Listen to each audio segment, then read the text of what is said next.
मेरा 20 साल का नौकर रामू हमेशा मेरे आगे पीछे घूमता रहता था।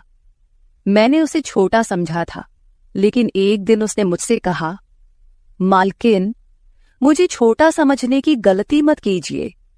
उस रात जब मैंने उसे देखा तो मैं आश्चर्यचकित हो गई थी, क्योंकि उस रात रामू ने 20 साल के लड़के की तरह नहीं, बल्कि 30 साल के आदमी की तरह मेरा। हेलो दोस्तों, आज की इस अनोखी कहानी में आप सभी का स्वागत है। जब से रामू मेरे पास सोने लगा था, तब से मेरे शरीर में बदलाव आने लगे थे। मुझे लगा था कि रामू छोटा है और उसे कुछ समझ नहीं आता होगा, लेकिन धीरे धीरे उसके असली रंग मुझे दिखने लगे। मैंने कभी सोचा भी नहीं था कि 20 साल का लड़का मेरी तरह की 40 साल की महिला को इतना सुख दे सकता है। रामू 20 साल का था। उसे मैं गांव से अपने घर काम के लिए लाई थी। मेरे घर में सिर्फ मैं और मेरा 1 साल का बेटा था। जब मैं काम पर जाती थी तो रामू मेरे बच्चे की देखभाल करता और वह मेरे घर में ही रहता था। मैं बिना शादी के मां बन गई थी। मेरे प्रेमी ने शादी का झांसा देकर मुझसे प्रेम का खेल खेला। जब मैं गर्भवती हो गई तो मैं उसके घर गई और वहां मैंने देखा कि उसकी शादी हो रही थी। उसने मुझसे प्रेम का नाटक किया और किसी और लड़की से शादी कर ली थी। मेरे पेट में पल रहे बच्चे को मारने का मेरा मन नहीं हुआ, और जब मैंने गर्भपात कराने का सोचा, तब तक समय निकल चुका था। मैं 5 महीने की गर्भवती हो चुकी थी। मेरे माता पिता ने मुझे और मेरे बच्चे को स्वीकारने से इनकार कर दिया। तब मैं अकेली रहने लगी। कई महीने पहले मैं अपने गांव गई थी, अपने दादा के 100वें जन्मदिन के लिए। मेरे दादा ने मुझे जन्मदिन का निमंत्रण भेजा था और इसलिए मैं गांव गई थी। मेरे बेटे को वहां सिर्फ मेरे दादा ने ही प्यार से गोद में लिया था। आरव उनके पास खेल रहा था। तभी ऑफिस से मेरा फोन आया और मैं कुछ देर के लिए फोन पर बात करने के लिए बाहर चली गई। जब मैं वापस आई तो मेरा आरव दादा के पास नहीं, बल्कि घर के एक नौकर के पास था। मैंने देखा कि आरव उस नौकर के पास अच्छे से खेल रहा था। मैंने अपने बच्चे को उस नौकर से लिया और वहां से जाने लगी। तभी उस नौकर ने मुझे रोका। वह कहने लगा, मालकिन, मुझे थोड़ी मदद चाहिए। मुझे पैसे की नहीं बल्कि काम की जरूरत है। उसने अपना परिचय दिया और कहा, मैं रामू हूं। मैं इस घर में गाय भैंस के गौशाले की सफाई का काम करता था, लेकिन अब बड़े साहब गाय भैंस बेचने की बात कर रहे हैं। अगर आपके पास कोई काम हो तो दीजिए। मुझे काम की बहुत जरूरत है। मेरे माता पिता भी मजदूरी करते हैं। मुझे काम की बहुत जरूरत है।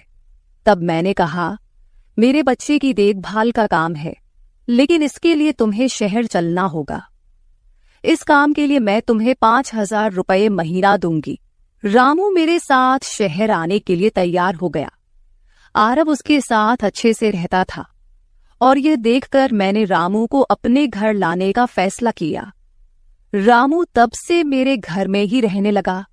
उसने कहा कि हर 4 महीने बाद जब थोड़े पैसे जमा हो जाएंगे, तब वह अपने गांव जाएगा। रामू दिन भर मेरे बच्चे की अच्छे से देखभाल करता और घर के कामों में भी मेरी मदद करता। रामू को घर आए 1 महीना हो चुका था और इस 1 महीने में उसने मेरा दिल जीत लिया था। उसकी देखभाल से मेरे बेटे की सेहत भी सुधर गई थी। जो आरव मुझे परेशान करता था, अब वह रामू के हाथों से अच्छे से खाना खाता था। मैंने रामू को एक अलग कमरा दिया था। एक दिन रात में आरव बहुत रोने लगा। किसी भी तरह से वह शांत नहीं हो रहा था। बच्चे के रोने की आवाज सुनकर रामू मेरे कमरे में आया और उसने आरव को मुझसे ले लिया। रामू के पास जाते ही आरव शांत हो गया था। रात बहुत हो चुकी थी। आरव रामू को छोड़ नहीं रहा था, तो मैंने रामू को अपने कमरे में ही सोने के लिए कह दिया। सुबह जब मैं उठी तो आरव रामू से लिपटकर सो रहा था। उस रात के बाद से रामू आरव के लिए मेरे कमरे में सोने लगा। रामू के आने के बाद सब कुछ अच्छे से चल रहा था। रामू के काम से खुश होकर छुट्टी के दिन मैं उसे मॉल लेकर गई। वहां मैंने उसके लिए अच्छे कपड़े खरीदे और सैलून में जाकर उसकी नई हेयर स्टाइल बनवाई। रामू देखने में अच्छा था, लेकिन वह एकदम साधारण तरीके से रहता था। उस दिन मैंने उसका पूरा लुक ही बदल दिया था। उसे नए अंदाज में देखकर मैं भी उस पर विश्वास नहीं कर पा रही थी। कल तक जो एक साधारण सा नौकर था, वह इतना हैंडसम और स्मार्ट दिख सकता है, इसकी मैंने कल्पना भी नहीं की थी। मॉल से हम घर आए तो आरव आते ही सो गया था। मैंने उसे कमरे में बिस्तर पर सुला दिया और पानी पीने के लिए बाहर जाने लगी। तभी रामू मेरे लिए पानी लेकर आया। पानी पीकर मैंने गिलास रखा और रामू मुझे तब से ही एकटक देख रहा था। जैसे ही मैंने गिलास रखा, उसने मुझे गले लगा लिया। कई सालों बाद किसी पुरुष ने मुझे गले लगाया था। मैंने उसे खुद से दूर किया। तब रामू ने कहा, मालकिन, आपकी वजह से आज पहली बार मैंने खुद से प्यार करना सीखा है। जिंदगी बहुत खूबसूरत है, बस इसे जीना आना चाहिए। आज आपने मेरा कायाकल्प करवा कर मुझ पर बहुत बड़ा उपकार किया है। मैं सच में बहुत अच्छा दिख रहा हूँ।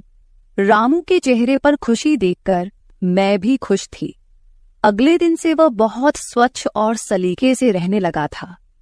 वह 20 साल का था, लेकिन गांव का लड़का होने के कारण उसकी कद काठी अच्छी थी। वह घर में भी रोजाना कसरत करता था। उसकी लंबाई भी ठीक ठाक थी। मैंने उससे उसकी पढ़ाई के बारे में पूछा था, लेकिन उसने कहा कि अब उसका पढ़ाई से मन उठ गया है। हर सुबह ऑफिस जाने से पहले मैं अपने बच्चे को दुलार कर ऑफिस के लिए निकलती थी। आज जब मैं ऑफिस के लिए निकलने से पहले आरव को चूमने गई, तब वह रामू की गोद में था। अचानक आरव ने अपनी गर्दन घुमाई और मेरे होंठ रामू के गाल पर जा लगे। मुझे बहुत शर्मिंदगी महसूस हुई। मैंने उससे माफी मांगी और ऑफिस के लिए निकल गई। शाम को जब मैं घर आई, तब भी मैं रामू की आंखों में नजर नहीं मिला पा रही थी। रामू ने आरव को खाना खिलाकर सुला दिया था। फिर हम दोनों ने साथ में खाना खाया। खाना खत्म करने के बाद मैं अपने कमरे में गई। वहां मैं अपनी दवाइयां ले रही थी। मुझे माइग्रेन की समस्या थी, उसी की दवा मैं ले रही थी। दवा लेने के बाद भी मेरा सिर बहुत दर्द कर रहा था। मैं अपने कमरे में सिर पकड़कर बैठी हुई थी। कुछ देर बाद रामू कमरे में आया। मुझे इस हाल में देखकर उसने पूछा कि क्या हुआ। जैसे ही उसे पता चला कि मेरा सिर दर्द कर रहा है, उसने मेरे सिर की मालिश शुरू कर दी। रामू की मालिश से मुझे आराम मिल रहा था। धीरे धीरे मुझे गहरी नींद आने लगी। उस रात मुझे बहुत अच्छी नींद आई थी। अगले दिन हमारे ऑफिस में ट्रेडिशनल डे का फंक्शन था और इसके लिए मैंने गुजराती लुक अपनाने का फैसला किया। मैंने घाघरा पहन लिया था, लेकिन स्कर्ट का नॉट बांधने में मुझे दिक्कत हो रही थी। तब मैंने रामू को कमरे में बुलाया और उससे नॉट बांधने को कहा। नॉट बांधते समय उसका हाथ मेरी खुली पीठ पर से गुजर रहा था। मैंने उसे छोटा समझा था, इसलिए मैंने उसे यह काम करने के लिए कहा था। मेरे पास और कोई विकल्प भी नहीं था। तैयार होकर जब मैं जाने लगी तो रामू ने मुझे रोका और अंदर से काजल लेकर आया। उसने मेरे कान के पीछे काजल लगाया और कहा, मालकिन, अब आपको किसी की नजर नहीं लगेगी। आप बहुत सुंदर लग रही हैं। उसकी बात सुनकर मैं हंसी और चलने लगी। उस दिन शाम को जब मैं घर आई तो मेरे साथ मेरी एक सहेली और उसका प्रेमी भी आया। रामू ने आज बहुत अच्छा खाना बनाया था। मेरी सहेली प्रिया 4-5 दिन मेरे घर रुकने वाली थी। अगले 3 दिन उसका प्रेमी भी मेरे घर पर था। अगले दिन रात को रामू ने खाना बनाया और प्रिया और उसके प्रेमी को खाने के लिए बुलाया, लेकिन वे दोनों कमरे में ही ड्रिंक कर रहे थे। प्रिया तो बहुत ज्यादा पी चुकी थी। वह खाना खाए बिना ही सो गई। उसका प्रेमी रोहन हमारे साथ खाना खाने बैठा। उसने कहा, प्राची, तुम प्रिया से भी ज्यादा सुंदर हो। रोहन के बोलते ही रामू उसे गुस्से से देख रहा था। खाना खत्म करने के बाद रोहन अपने कमरे में चला गया। उसके जाते ही रामू मुझसे कहने लगा, मालकिन, आपके ये कैसे दोस्त हैं? मुझे उस आदमी की बात बिल्कुल भी अच्छी नहीं लगी। तब मैंने रामू से कहा, मैं तुझे घर के सदस्य की तरह मानती हूँ। इसका यह मतलब नहीं कि तू मेरे मेहमानों से कुछ भी कहे। तेरा काम है आए हुए मेहमानों की सेवा करना, इसलिए तू सिर्फ वही कर। बाकी मुझे कुछ सिखाने की जरूरत नहीं। रामू को डांट कर मैं अपने कमरे में चली गई। मैंने उसे डांट दिया था, फिर भी वह मेरे लिए पानी लेकर आया। तब मैंने अपनी दवा ली और पानी पीकर सो गई। आज रामू मेरे कमरे में सोने नहीं आया था, ऐसा मुझे लगा। लेकिन सुबह जब मेरी आंख खुली तो मैंने उसे अपने बगल में पाया। सुबह मेरी आंख खुली तो मेरे सामने प्रिया थी। वह बहुत गुस्से में लग रही थी। रामू को मेरे सामने लाया गया। उसके हाथ में प्रिया की ओढ़नी बंधी हुई थी। प्रिया ने कहा, तुम्हारे इस देहाती नौकर ने मेरे प्रेमी का हाथ तोड़ दिया है। रामू बस सिर हिलाता रहा और बोला, मालकिन, मैंने कुछ भी नहीं किया। रात को रोहन साहब नशे में थे, तभी उनका संतुलन बिगड़ गया होगा और वे गिर गए होंगे। रामू भला रोहन साहब पर हाथ क्यों उठाएगा? प्रिया अब भी नशे में लग रही थी, ऐसा मुझे लगा। रामू ने मेरे लिए उन दोनों से माफी मांगी। प्रिया और रोहन तभी वहां से चले गए। रामू मुझसे भी माफी मांगने लगा। मुझे पता था कि उसने कुछ नहीं किया था। आज मैंने छुट्टी ली थी क्योंकि कई दिनों से मैं बहुत व्यस्त थी। आज सोचा कि खुद के लिए थोड़ा समय निकालूं। नाश्ता करने के बाद मैं फिर से 1 घंटे के लिए सो गई। आरव भी मेरे साथ सो गया था। उठने के बाद मुझे 1 कप चाय की जरूरत महसूस हुई। मैं रामू को चाय बनाने के लिए पुकार रही थी, लेकिन उसकी तरफ से कोई जवाब नहीं आ रहा था। उसे ढूंढते ढूंढते मैं उसके कमरे में गई। वहां जाकर देखा कि रामू अभी अभी नहाकर बाथरूम से बाहर आया था। उसने शर्ट नहीं पहनी थी। मैंने पहली बार उसे इस तरह देखा। रामू का शरीर बेहद मजबूत था। उसका शरीर किसी योद्धा की तरह दिख रहा था। मैं उसे टकटकी लगाकर देख रही थी। मुझे उस वक्त कोई होश नहीं था। कई सालों बाद मैं किसी जवान पुरुष को इस तरह बिना कपड़ों के देख रही थी। मैं उसे टकटकी लगाए देख रही थी। तभी रामू ने मुझे आवाज दी। वह मेरे सामने शर्ट पहनकर खड़ा था, फिर भी मैं अपनी सुध-बुध खोए उसे देख रही थी। उसने मेरी आंखों के सामने चुटकी बजाई। तब मैं होश में आई और उससे कहा कि मेरे लिए चाय बना दे।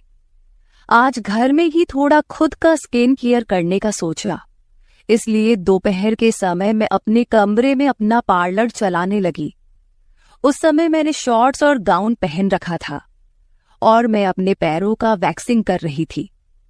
वैक्सिंग करते समय गलती से मैंने थोड़ा ज्यादा गर्म वैक्स अपने पैर पर लगा लिया, जिससे जलन हुई और मेरे मुंह से तेज आवाज निकल गई। मेरी आवाज सुनकर रामू दौड़ता हुआ मेरे कमरे में आया। उसने मेरे जले हुए पैर को देखा।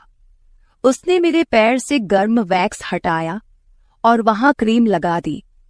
उसके हाथ बार बार मेरे पैर पर अनजाने में फिर रहे थे और उस वक्त मेरे मन में जो भावनाएं उत्पन्न हो रही थीं, उन्हें व्यक्त करना मेरे लिए मुश्किल हो रहा था। रामू की नजर मुझ पर पड़ते ही मैं दर्द से कराह उठी।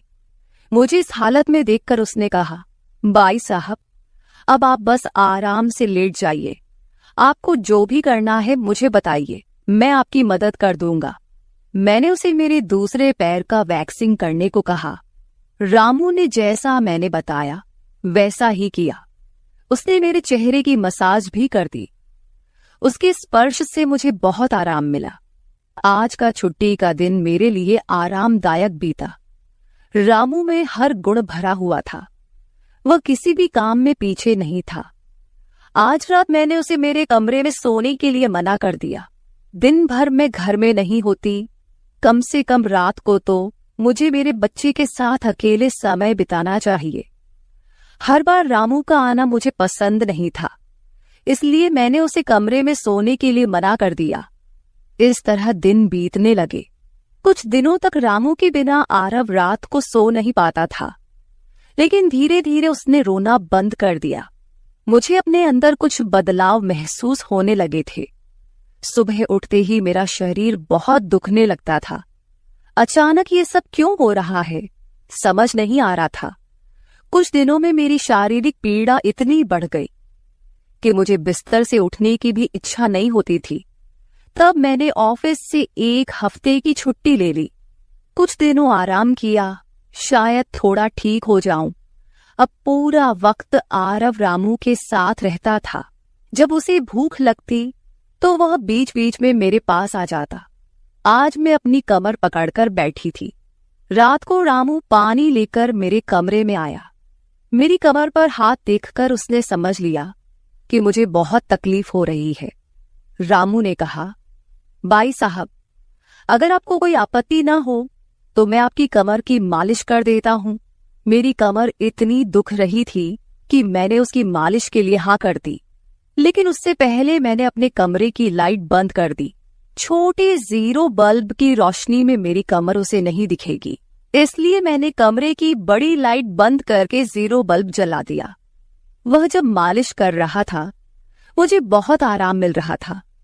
मालिश करने से मेरी पीड़ा जैसे झट से गायब हो गई थी। मालिश करते समय रामू ने मुझसे पूछा, भाई साहब, आपको आरव के पिता की कभी याद नहीं आती? आप इतनी सुंदर और जवान होकर भी अभी तक अकेली क्यों हैं? उसके सवाल का मेरे पास कोई सही उत्तर नहीं था। मैंने उससे कहा कि शायद तुम्हारे सवाल का उत्तर मेरे पास नहीं है। उस सवाल पर वहीं विराम लग गया। रामू की मालिश से मुझे अच्छी नींद आ गई थी। अगले 2 दिन बाद वह तारीख थी जब मैंने अपने प्रेमी से मुलाकात की थी। आखिर वह दिन आ ही गया। उस दिन मैंने दिन भर अपने मन को किसी न किसी काम में व्यस्त रखने की कोशिश की, लेकिन रात के अंधेरे में मुझे अपने प्रेमी की बहुत याद आ रही थी। आज वह मेरे साथ नहीं था, लेकिन वह मेरे बच्चे का पिता था। आरव को देखकर मुझे रोज उसकी याद आती थी और आज मैं अपनी भावनाओं को छुपा नहीं पाई। मैं अपने कमरे में जोर जोर से रोने लगी। आरव पास में सो रहा था, इसका भी मुझे ध्यान नहीं रहा। मैंने आज अपनी दवाइयां भी नहीं ली थीं। रामू पानी लेकर मेरे कमरे में आया। मुझे रोते हुए देखकर उसने मुझे पानी पिलाया। जब मैं शांत हुई तो उसने मुझे दवाइयां दी। मेरे रोने की आवाज से आरव हल्का हिलने लगा। वह जाग न जाए, इसलिए रामू मुझे अपने कमरे में ले गया। वहां जाकर मैंने उसे कसकर गले लगा लिया। ऐसा लग रहा था कि मैंने अपना होश खो दिया था। मेरा रोने का कारण सुनकर रामू भी शांत हो गया था। वह लगातार मेरे आंसू पोंछ रहा था। रोते रोते मैंने उसका कंधा पकड़ लिया। धीरे धीरे मैंने उसे और करीब खींच लिया। मैंने उससे कहा, रामू, आज की रात मैं तुम्हारे साथ बिताना चाहती हूं। तब रामू ने कहा, भाई साहब, मैं अभी छोटा हूं, मुझे कुछ भी नहीं आएगा। उसकी बात सुनकर मैंने उसे और पास खींच लिया। उस रात मैं उसके कमरे में थी, लेकिन सुबह जब मैं उठी तो वह मेरे पास नहीं था। उसकी शर्ट वहीं पड़ी हुई थी। जब मैं बाहर गई तो मैंने देखा कि रामू मेरे बच्चे को दूध और बिस्किट खिला रहा था। मुझे आरव का ख्याल नहीं आया था, लेकिन रामू ने नहीं भुलाया। उसने हम दोनों माँ बेटे को खुश कर दिया था। रात की थकान के बाद मैं सुबह देर से उठी थी। दिन भर रामू ने मुझसे नजरें नहीं मिलाईं। आज प्रिया मुझसे मिलने घर आई थी। वह रामू की तरफ देख भी नहीं रही थी। रामू ने उसे पानी दिया और कमरे से बाहर चला गया। थोड़ी देर बातें करने के बाद प्रिया जाने लगी। जाते समय उसने मुझसे कहा, जितनी जल्दी हो सके अपने नौकर को यहां से निकाल दो। वह दिखने में जितना मासूम लगता है उतना है नहीं। उसकी बात का मैंने खास ध्यान नहीं दिया। रोज की तरह रात को खाना खाने के बाद रामू ने मुझे पानी का गिलास मेरे कमरे में लाकर दिया और उसने आरव को भी सुला दिया था। आरव आज बाहर हॉल में झूले में सो रहा था। रामू उसकी देखभाल कर रहा था। मैंने अपने कमरे की लाइट बंद कर दी। और सो गई। कुछ समय बाद मुझे आरव की आवाज सुनाई दी। उसकी आवाज से मेरी नींद खुली। मैं उठने वाली थी कि तभी उसकी रोने की आवाज बंद हो गई। कुछ समय बाद मुझे अपने कमरे का दरवाजा खुलने की आवाज सुनाई दी। मैं चुपचाप सब देख रही थी। रामू मेरे कमरे में आया था। उसने मेरे पास आकर ये देखने की कोशिश की कि मैं सो रही हूं या नहीं, और फिर उसने मेरा मोबाइल उठाया। उसकी वह खोजबीन देखकर मैंने जल्दी से कमरे की लाइट ऑन कर दी। मुझे जागता हुआ देखकर वह चौंक गया। मैंने उसके हाथ से अपना मोबाइल छीन लिया। मैंने उससे कहा, रामू, ये सब क्या चल रहा है? तुम इस वक्त यहां क्या कर रहे हो? वह कुछ नहीं कहकर वहां से जाने लगा, लेकिन मैंने उसे इतनी आसानी से छोड़ने का इरादा नहीं किया था। मैंने उसे उसका वीडियो दिखाया जिसमें वह प्रिया के बॉयफ्रेंड पर हाथ उठा रहा था। उस दिन रोहन के मोबाइल का कैमरा गलती से चालू रह गया था और उसमें उनकी हाथापाई रिकॉर्ड हो गई थी। सुबह जब प्रिया मुझसे मिलने आई थी तब उसने मुझे वह वीडियो दिखाया था और तब से मैं रामू पर नजर रख रही थी। रामू, तुमने झूठ क्यों बोला? तुमने रोहन पर हाथ क्यों उठाया? तब उसने कहा, जो भी आप पर बुरी नजर डालेगा उसके साथ मैं यही करूंगा। मालकिन, उस रात जब रोहन नशे में था वो आपके कमरे में आया था। वो आपके साथ कुछ गलत करने की कोशिश कर रहा था और इसलिए मैंने उस पर हाथ उठाया। रामू की बात सुनकर मैंने कहा, ठीक है, मैं तुम्हारी बात मानती हूं, लेकिन तुम मुझे नींद की दवा क्यों दे रहे थे? आज मैंने तुम्हें मेरे पानी में दवा मिलाते हुए देखा है। तुम्हारी नजर मुझ पर थी और तुम जो चाहते थे वह मैंने तुम्हें दे दिया है। अब अपना हिसाब करो और गांव निकलो। मेरी बात सुनकर रामू बोला, मालकिन, आप जैसा सोच रही हैं वैसा कुछ भी नहीं हुआ है। कल रात मैंने आपके साथ कुछ भी गलत नहीं किया। मैंने आपके पानी में नींद की दवा मिलाई थी जिससे आप मेरे पास आते ही सो गई थीं और मुझे आपके साथ कुछ भी गलत नहीं करना था। कुछ दिन पहले मैंने आपको रात में फोन पर बात करते हुए देखा था। मैंने आपकी बातें सुनी थी। आप फिर से अपने उस प्रेमी से मिलने की तैयारी कर रही थी। आपकी मुलाकात आपके ही घर में तय हुई थी। मुझे यह सब पता था। आप उससे ना मिले इसलिए मैं आपको रात में नींद की दवा दे रहा था। वह व्यक्ति अब भी आपको धोखा दे रहा है। वह आपसे झूठ बोल रहा है। वह आपके बच्चे को आपसे छीनने के लिए आपके करीब आ रहा है। उसकी पत्नी को बच्चा नहीं हो सकता, इसलिए वह आपके पास आ रहा है। उसने अपनी पत्नी को तलाक नहीं दिया है। वह आपसे झूठ बोल रहा है। रामू, तुम हो कौन? तुम्हें यह सारी जानकारी कैसे मिली? तब उसने कहा, आपके बाबा साहेब ने मुझे आपका फोटो दिखाया था। मुझे आप पहली नजर में ही अच्छी लगी थी, लेकिन बाबा साहेब ने यह भी कहा था कि आप शादी के खिलाफ हैं। तब मैंने उनके साथ मिलकर यह प्लान बनाया। आपके दिल में अपनी जगह बनाने के लिए मैं यहां आया था, लेकिन यहां आने के बाद मैंने देखा कि बहुत से लोग आप पर बुरी नजर रखते हैं, इसलिए मैंने आपकी सुरक्षा करनी शुरू कर दी। रामू 20 साल का नहीं था। मेरा पहला शक सही निकला। वह 30 साल का था और एक अच्छी नौकरी पर था। उसने मेरे प्यार के लिए इतनी मेहनत की थी। रामू ने मेरे प्रेमी के बारे में जो भी कहा था वह सब सच था। रामू ने मेरे प्रेमी की सारी जानकारी सही निकाली थी। रामू जैसा ईमानदार पति और मेरे बच्चे का पिता मिलना मेरे लिए बहुत बड़ी बात थी। मैं अपने प्रेमी के धोखे के जाल में फंसने से बच गई थी। आज मैं विक्रांत उर्फ रामू के साथ बहुत खुश हूं। वह मुझसे और मेरे बच्चे से बहुत प्यार करता है। मेरे बाबा साहेब की वजह से आज मेरा परिवार शुरू हुआ। मुझे रामू जैसा पति मिला, ये मेरा सौभाग्य था।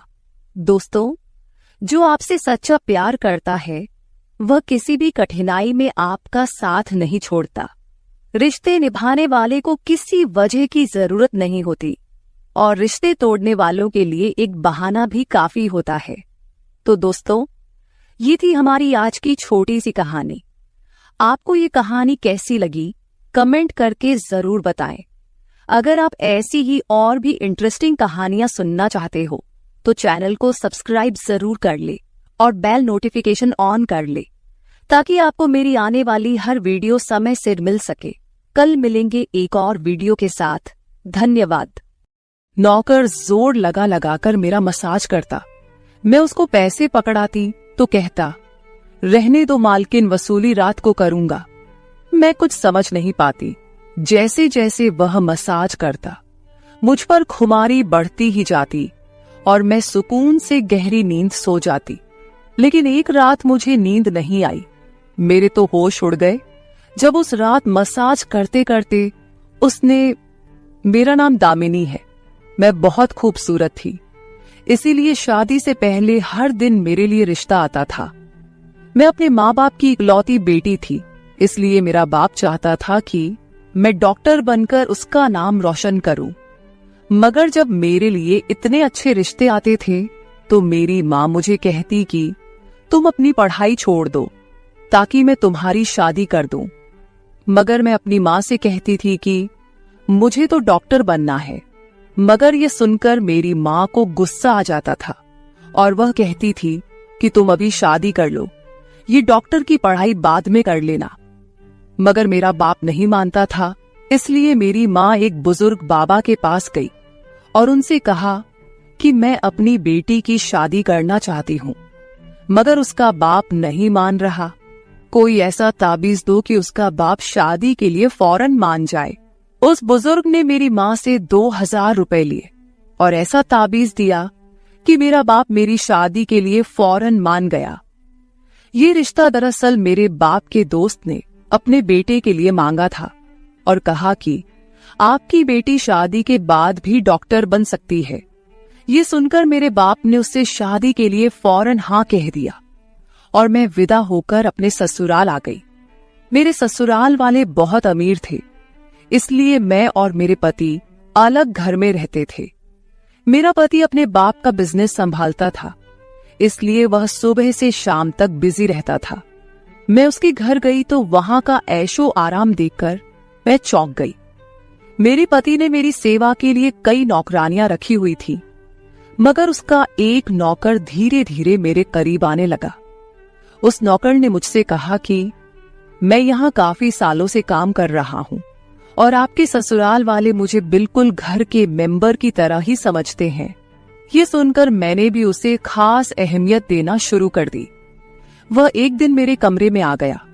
मैं अभी तक बिस्तर में लेटी हुई थी। उसने मुझे थका थका देखा तो कहने लगा कि आप लेटे रहो, थक गई होगी। अगर आपको एतराज ना हो तो मैं आपके पैर दबा दूं। यह सुनकर मैं चौंक गई।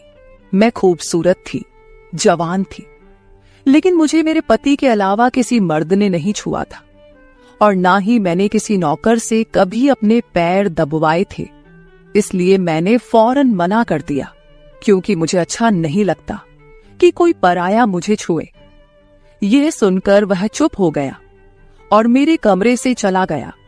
तभी मुझे एहसास हुआ कि मैंने उसकी बात का जवाब बहुत सख्ती से दिया था।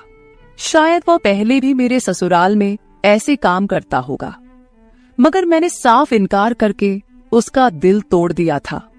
दरअसल मैं बहुत नरम दिल थी, इसलिए मुझे बाद में अफसोस होने लगा। मैं उसके बारे में सोचने लगी कि यह नौकर तो काफी जवान और खूबसूरत है, मुझे इससे पैर नहीं दबवाना चाहिए था। शायद मेरे पति को यह बात अच्छी न लगे। अगले दिन भी ऐसा हुआ। नौकर ने यही बात मुझे दोबारा कहा। मैं उस दिन बहुत थकी हुई थी, इसलिए मैंने अपने पैर बिस्तर से नीचे कर लिए और उससे कहा कि तुम मेरे पैर दबा दो। ये सुनकर वह खुश हो गया और उसने मेरे पैर दबाने शुरू कर दिए। वह इतने धीरे धीरे पैर दबा रहा था कि मुझे फिर से नींद आने लगी।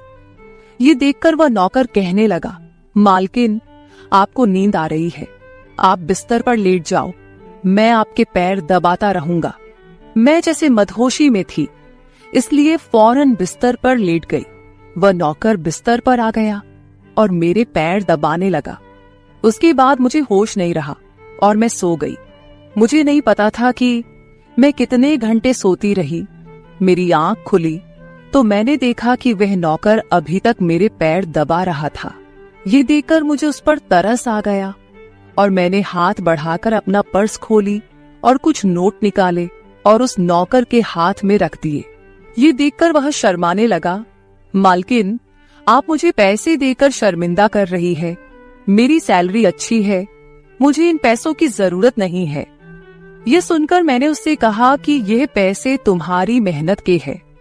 ये सुनकर उस नौकर ने मुझसे वह पैसे लिए और मेरे कमरे से निकल गया। मेरा पति रात को देर से आता था, इसलिए मैंने शाम को फिर उस नौकर को अपने कमरे में बुलाया और उसे कहा कि तुम्हारी मालिश से मुझे बहुत अच्छी नींद आती है, इसलिए जब तक मेरा पति घर नहीं आ जाता तब तक तुम मेरे कमरे में ही रहना। शायद नौकर को पैसे का लालच आ गया था, इसलिए वह मेरी बात सुनकर खुश हो गया और कहने लगा, मैं तो आपका मामूली सा नौकर हूँ, जैसा आप कहोगे मैं वैसा ही करूंगा। आपके पैर दबाता रहूंगा ताकि आपकी थकान उतर जाए और आपको सुकून मिले। ये सुनकर मैंने उससे कहा कि तुम्हारे हाथों में जादू है, इसलिए तो मेरी सारी थकावट उतर जाती है। एक दिन नौकर ने मुझसे कहा कि आपकी सास भी कभी कभी मुझसे मसाज करवा लेती थी। ये सुनकर मैं चौंक गई। मुझे मेरी सास ऐसी नहीं लगती थी, मगर वह नौकर झूठ बोलने वाला नहीं लगता था। मुझे ससुराल आए 1 महीना होने वाला था, इसलिए मैंने नौकरों को परख लिया था। वह मुझे हर बात सच ही कहता था। मेरे घर में नौकरानियां भी काम करती थी, मगर वह झूठी और बेईमान थी। वह मुझसे जो बात सुन लेती थी उसे पूरे मोहल्ले में मशहूर कर देती थी, इसलिए मैं उन्हें अपने कमरे में नहीं आने देती। ये नौकर इस घर का पुराना नौकर था, इसलिए मैं उस पर भरोसा करती थी। नौकर भी मेरे कमरे में आता था, मगर अपनी नजरें झुकाकर रखता था। वह मेरे जिस्म को हाथ लगाता, मगर उसकी नीयत खराब न थी। ऐसा हर रात होता था। एक दिन मैंने अपने पति से कहा कि जब से हमारी शादी हुई है हम कहीं घूमने फिरने नहीं गए। ये सुनकर मेरे पति ने कहा कि जब से हमारी शादी हुई है तुम भी तो हर वक्त नींद में रहती हो। मैं रात को घर आता हूँ तो तुम गहरी नींद में होती हो। दिन को मेरे पास वक्त नहीं होता और रात को मेरे घर आने से पहले तुम सो जाती हो। ये सुनकर मैं अपने दिल में सोचने लगी कि यह सब नौकर की मालिश की वजह से हो रहा था। मेरे पति की शिकायत सही थी। मुझे रोज रात को अपने पति के लिए जागना चाहिए था। उस दिन मैंने फैसला किया कि आज रात जब नौकर मुझे मालिश के लिए कहेगा तो मैं इनकार करूंगी, ताकि मुझे नींद ना आए और मैं अपने पति के आने तक जागती रहूं। शाम हुई तो मैंने नहाकर खुद को खूब तैयार किया और दुल्हन बनकर बिस्तर पर बैठ गई। नौकर मेरे कमरे में आया तो उसने मुझे मालिश के लिए पूछा, मगर मैंने साफ इनकार कर दिया। मेरी बात सुनकर वह कुछ उदास हो गया और वापस चला गया। कुछ देर बाद नौकर मेरे कमरे में आया तो उसके हाथ में दूध का गिलास था। मैंने खाना नहीं खाया था, इसलिए फौरन दूध पी ली और अपने पति का इंतजार करने लगी, मगर मुझे नींद आ गई और मैं सो गई। सुबह में जागी तो नौकर फौरन मेरे कमरे में आया और कहने लगा, मालकिन आपके लिए नाश्ता लेकर आऊं। ये सुनकर मैंने अपने पति के बिस्तर की तरफ देखा, वह खाली था। ये देखकर नौकर कहने लगा, मालिक को जरूरी काम था, वह नाश्ता करके चले गए। ये सुनकर मेरा मूड खराब हो गया। मैं रात भर उसका इंतजार करती रही, मगर वह सुबह होते ही ऑफिस चला गया। मैंने नौकर से कहा कि मेरे लिए चाय ले आओ। नौकर कमरे से बाहर निकल गया। तभी मैंने अपने जिस्म की तरफ देखा तो चौंक गई। रात को मैंने दुल्हन का कपड़ा पहना हुआ था, मगर अब मेरे जिस्म पर कोई और कपड़े थे। मगर मैंने अभी जेवरात पहने हुए थे। मेरा सर भारी होने लगा। मुझे ये सोचकर चक्कर आने लगे कि रात को मेरे साथ क्या हुआ था और मेरे कमरे में कौन था और उसने मेरे साथ क्या किया था, मगर मुझे कुछ याद ना आया। मेरा दिल घबराने लगा और मैंने अपना सर पकड़ लिया। मेरा पूरा जिस्म दर्द कर रहा था, इसलिए नौकर चाय लेकर आया तो मैंने उससे कहा कि मेरा जिस्म दबा दो। यह सुनकर वह बिस्तर पर आ गया और मुझे दबाने लगा। उस दिन मैं देर तक बिस्तर पर पड़ी रही। उस दिन मेरे पति अचानक घर आ गए। मैंने उसे देखा तो उस पर बरस पड़ी। मैं रात को तुम्हारे लिए दुल्हन बनकर जागती रही, मगर तुम नहीं आए। ये सुनकर मेरे पति कहने लगे, मैं रात को कमरे में आया तो तुम गहरी नींद में थी, इसलिए मैंने तुम्हें नहीं जगाया। ये सुनकर मैं चौंक गई, मगर मेरे कपड़े किसने बदली किए और नींद पूरी होने के बावजूद मेरा जिस्म क्यों दर्द कर रहा है? मैं उलझ गई थी। मेरे पति कहने लगे, अच्छा ठीक है, मूड खराब करने की जरूरत नहीं है। मुझे आज रात एक काम के सिलसिले में बाहर जाना है, इसलिए देर हो जाएगी, मगर अभी मेरे पास 3-4 घंटा फ्री है। अगर तुम कहो तो हम अभी कहीं बाहर जा सकते हैं। ये सुनकर मेरा मूड खुद ब खुद ठीक हो गया और मैं सारी रात वाली बातों को भूलकर खुश हो गई। शादी के बाद यह पहला मौका था कि मैं अपने पति के साथ कहीं बाहर जा रही थी। मैं जल्दी जल्दी तैयार होने लगी, जबकि मेरा पति गाड़ी में बैठकर मेरा इंतजार करने लगा। उस वक्त नौकर मेरे कमरे में आ गया और मुझसे पूछा, मालकिन आप कहीं जा रही हैं क्या? ये सुनकर मैंने उससे कहा कि हाँ, मगर तुम क्यों पूछ रहे हो? ये सुनकर नौकर कहने लगा, मैं आपका नौकर हूं, मगर आपको यही सलाह दूंगा कि आप बाहर नहीं जाओ, क्योंकि आपका जिस्म थक जाएगा। ये सुनकर मुझे गुस्सा आ गया और मैंने उससे कहा कि तुम मेरे नौकर हो, मेरे पति बनने की कोशिश मत करो। ये कहकर मैं बाहर चली गई। न जाने मुझे किस बात पर गुस्सा आ गया था।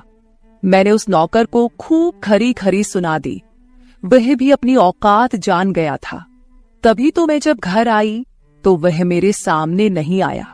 मेरे पति मुझे गेट पर उतारकर वापस बाहर जा चुके थे। जबकि मैं अंदर आई तो मेरा सारा जिस्म बुरी तरह दुख रहा था। शायद मेरे जिस्म को मालिश की आदत हो गई थी।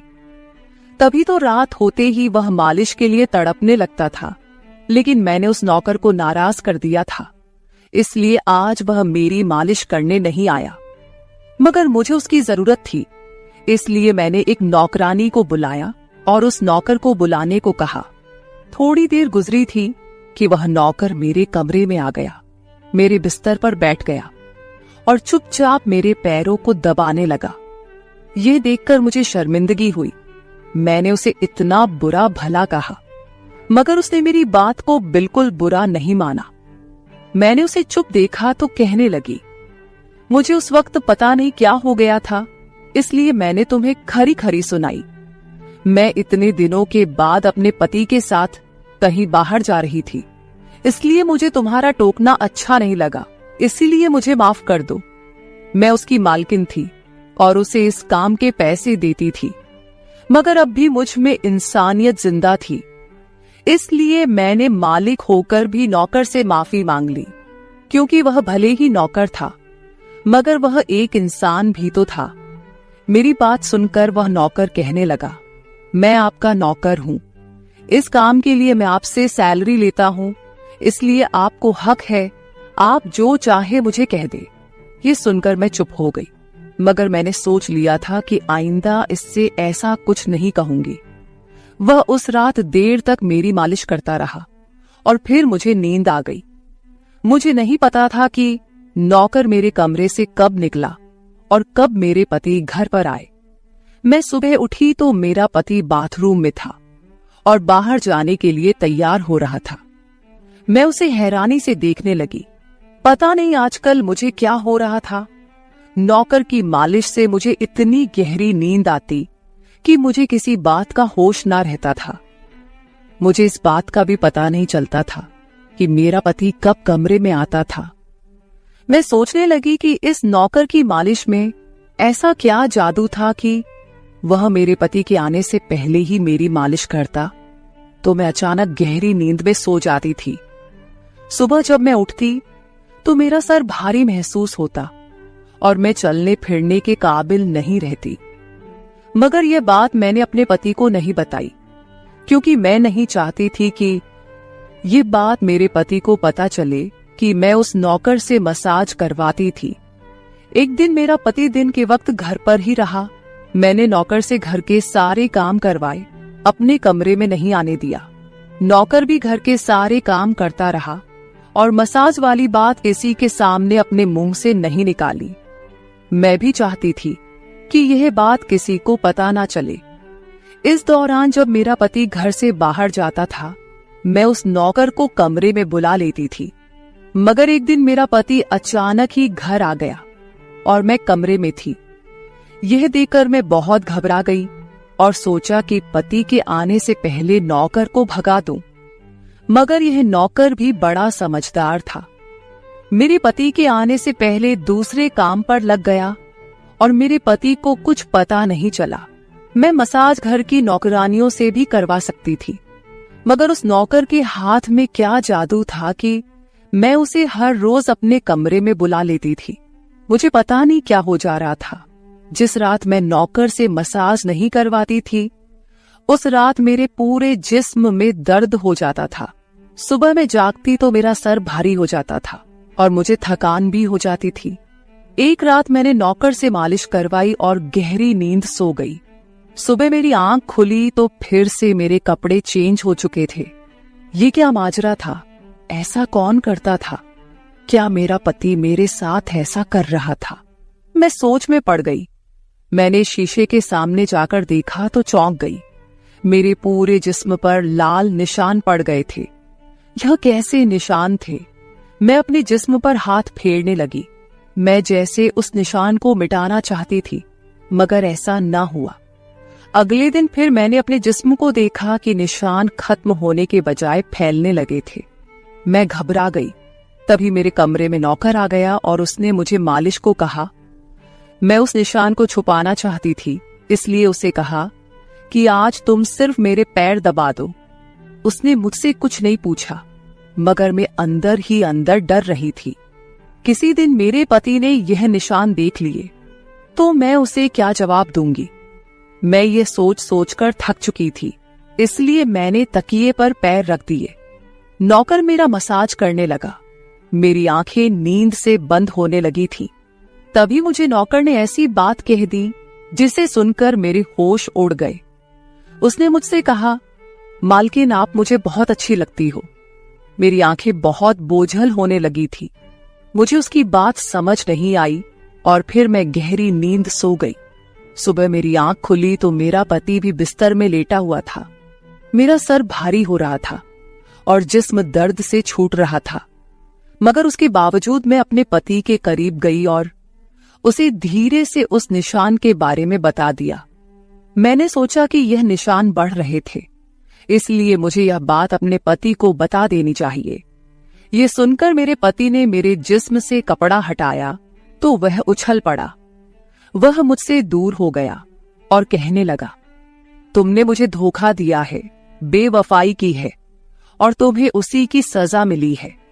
यह कोई बीमारी नहीं है, बल्कि तुम्हारा गुनाह है। मुझ में क्या कमी थी जो तुमने दूसरा मर्द तलाश कर लिया? मैं काम में बिजी था, मर तो नहीं गया था कि तुमने एक और चक्कर चला लिया।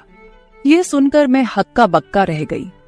मैंने उससे कहा कि यह आप कैसी बातें कर रहे हैं, मैं बेकसूर हूं। मगर मेरा पति हंसने लगा और कहने लगा, ये निशान बता रहे हैं कि तुम गुनहगार हो, इसीलिए मेरे घर से निकल जाओ। मैं तुम्हें तलाक के पेपर भेज दूंगा। उसने मुझे धक्के मार मार कर घर से निकाल दिया। मैं रोते हुए अपने माँ बाप के घर आ गई और उन्हें अपनी बेगुनाही का यकीन दिलाया।